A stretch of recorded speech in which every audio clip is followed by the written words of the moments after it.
Clarity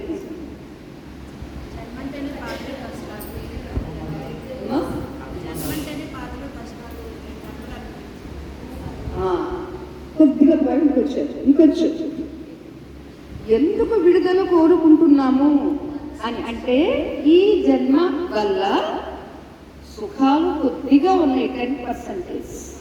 90% దుఃఖాలు. 10% కూడా సుఖం కావాలి అనే ఆ ఉబలాటంలోనే తప్ప అది కూడా దుఃఖమే. ఉదాహరణకి భోజనం చెయ్యాలి, బాగా టేస్టీగా భోజనం చెయ్యాలి అని అనుకుంటే మీరు వంట చేయడం శ్రమ, కష్టమా కాదా? కాదా? కష్టం కాదా? అరే నీకంటే నేను ఎక్కువ కష్టపడతాను నన్ను వంట చేయమంటే. అమ్మా వంట చేయడం కష్టం కాదు, నిజంగా చెప్తాను. ఎంత టైం దాని గురించి వెచ్చించాలి? కూరగాయలు కడగాల, బియ్యం కడగాల, కుక్కర్లో పెట్టాలా, గ్యాస్ వెలిగించాలా, దాన్ని పెట్టాలా, అది వల్ల తీయమని అది అరుస్తుంటే దాన్ని ఎన్ని విజిల్స్ వచ్చినాయి మన మైండ్ పెట్టాలా? ఇదంతా కాదా?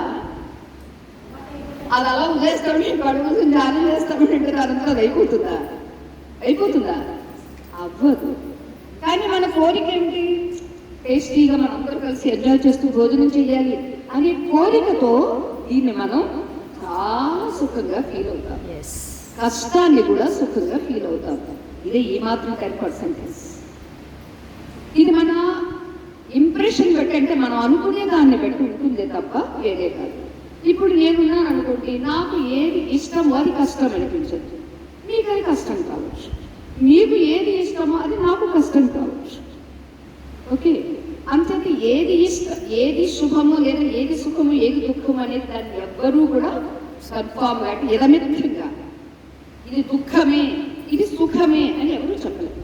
ఎందుకని నా దుఃఖం మీకు సుఖం, మీ సుఖం నాకు దుఃఖం. అంతేత ఈ సుఖ దుఃఖాలు డిఫరెంట్ గా ఒక్కొక్కరికి ఒక్కొక్కలా ఉండడానికి గల కారణం ఇది. ఓకే, కర్మలను బట్టి. ఈ కర్మలకి ఫీల్ అయ్యేది, లీడ్ చేసేది ఎవరు? మనసు. ఈ మనస్సు నిద్రలో ఉందా? మరి ఎప్పుడు ఉంటుంది?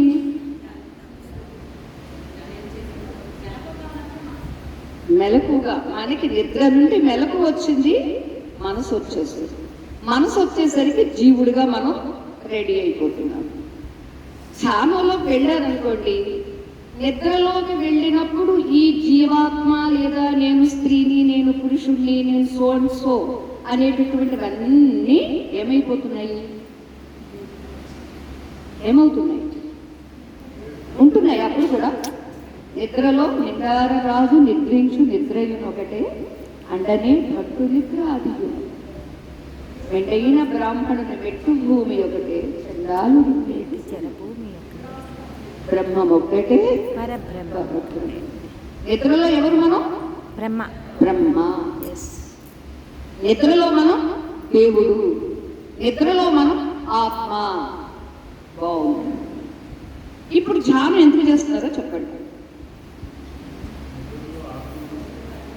నిద్రలో హాయిగా ఉంటున్నామా? ఎవరైనా అబ్బా నిద్రలో నేను అంత కష్టపడిపోయానండి, నేను చెప్పలేనండి అన్నవాళ్ళు ఎవరైనా ఉన్నారో? లోకంలో చిన్నవాడి నుంచి ముసలివాడి వరకు, పామరుడి నుంచి పండితుడి వరకు ఎవరైనా ఉన్నారా?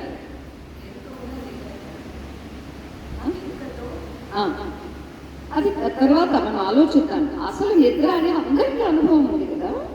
నిద్రలో మనం ఎలా ఉన్నాము, నిద్రలో ఎంత భద్రంగా ఉన్నామో, ఎంత సుఖంగా ఉన్నామో దాన్ని మనం దేంతో కూడా కంపేర్ చేయలేదు. ఓకే, మెలకు వచ్చిన తర్వాత మీరు దేంతో పోల్చి చెప్తారు? దాన్ని చెప్పండి. లేక లేక పిల్లాడు పుట్టాడండి, ఆ సుఖం ఈ సుఖం ఒకట. దరిద్రుడికి ఒక 10 crores దొరికినాయండి మొత్తానికి, లాటరీ లేదా ఎవడో ఇచ్చాడు. ఈ సుఖం ఆ సుఖం ఒకట. ఏ సుఖంతో పోల్చొచ్చు?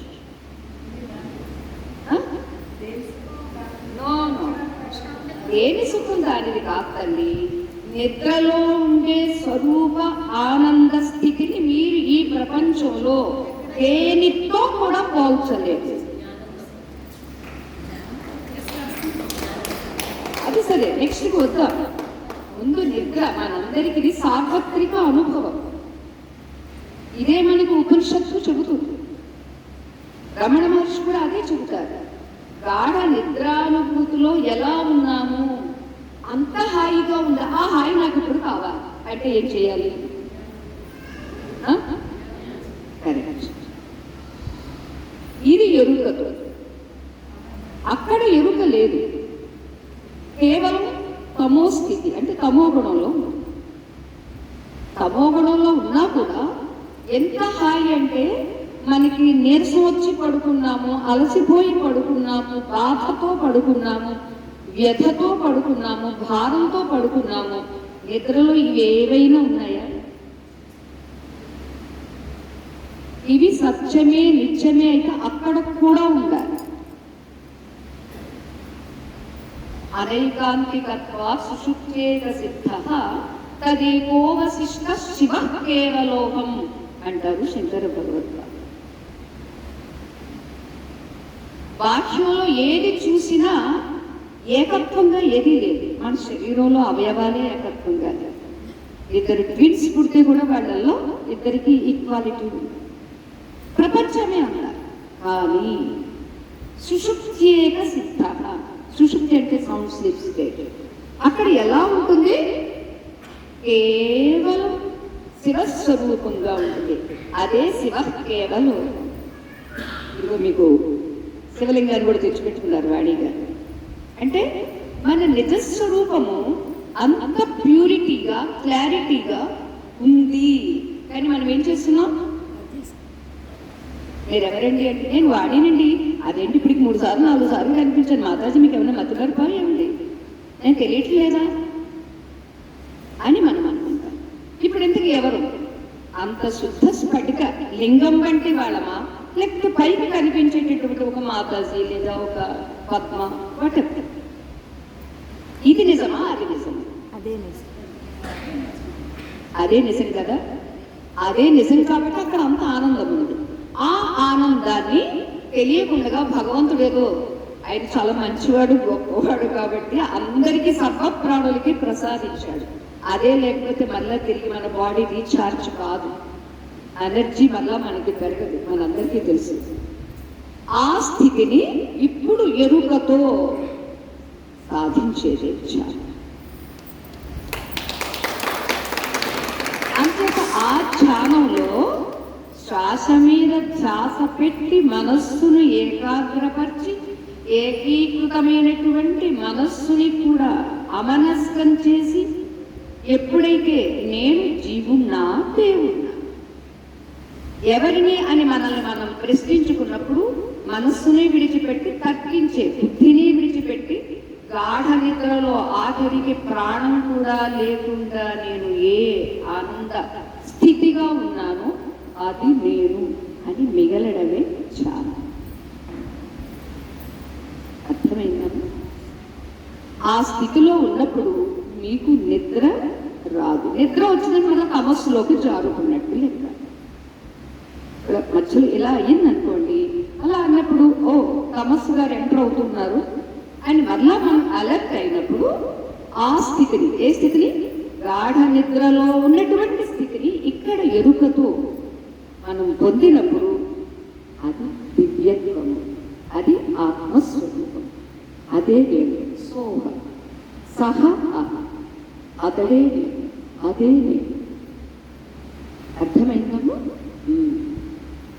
ఎందుకంటే శ్వాస మీద ధ్యాస పెట్టమనడానికి గల కారణం మిమ్మల్ని ఏకాగ్రపరచడం. ఇంకొకటి ప్రాణాయామం కూడా చేయిస్తారు. సాధనలో మనస్సు అనేటటువంటిది మనందరికీ గమనిస్తే పని చేసుకునేటప్పుడు అంత మరీ మనల్ని లాక్కుపోదు, కానీ ధ్యానం చేసేటప్పుడు మాత్రం ఎంత స్వీట్గా ఎంత ఫాస్ట్గా తీసుకెళ్ళిపోతుందో. అమెరికా కూడా వెళ్ళిపోతుంది, దానికి వీసా అక్కర్లేదు, ఫ్లైట్ అక్కర్లేదు. ఎవరది? మనసు. అది పోతే పోయింది, మనం తీసుకుపోయింది. ఎందుకు? మనస్సు మనమా? మనస్సు కన్నా వేరుగా ఉన్నది మనమా?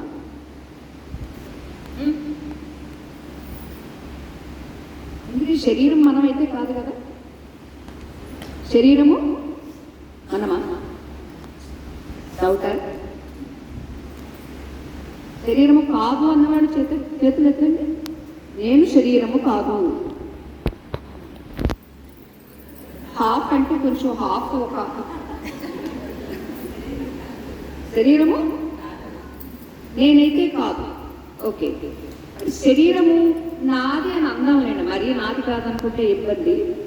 నాది ఇప్పుడు నా ఫోను నా కంట్రోల్లో ఉంటుంది.